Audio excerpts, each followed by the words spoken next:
If you feel used, there might be a reason. You helped someone. Then they came back over and over looking for more until it seemed like they could do nothing for themselves. And that's when you learned the irony of people pleasing. If we help too much, people become dependent. Situations like this can be hard to get out of and can drain our energy and leave us feeling empty. There's a simple solution, but many of us hesitate to use it. The problem with saying no is not that you do it too often, it's that you don't do it soon enough. When you let someone take advantage of you repeatedly, you teach them to depend on you, and saying no grows harder. Each time you give in, you reinforce the pattern, and it becomes a silent contract between you as the giver and the other person as a receiver. Over time, the relationship twists into something that leaves you feeling used, resentful, and angry. Without the relief of saying no, the pressure builds as your mental boiler grows hotter and hotter. When the pressure grows too great, the boiler blows and your connections begin to fracture. You explode, maybe in anger, maybe in silence, maybe by cutting the person off completely. Then that resentment starts to leak into other relationships. You feel like a fool and a victim, caught in a situation you didn't intend to create, but slowly allowed.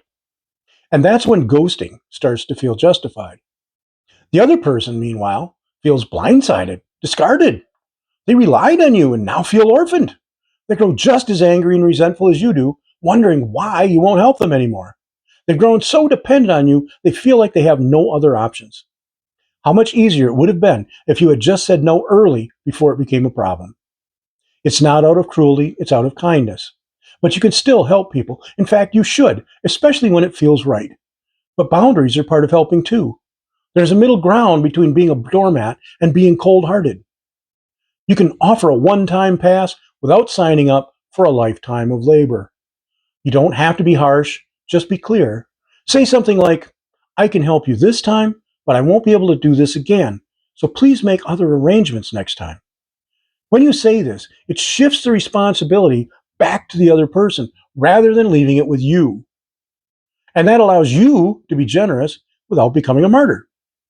The other person might feel a little disappointed, but they'll respect your honesty and probably appreciate your help even more. And if they don't, they'll move on. They'll find help somewhere else or learn to stand on their own. Now, here's a thought to take home. Saying no early might feel uncomfortable, but saying it too late damages relationships. No doesn't push people away, it keeps relationships honest. So try this today. Say one small no early. Protect your time before it becomes a problem. And if this message resonates, subscribe for more like this. Peace.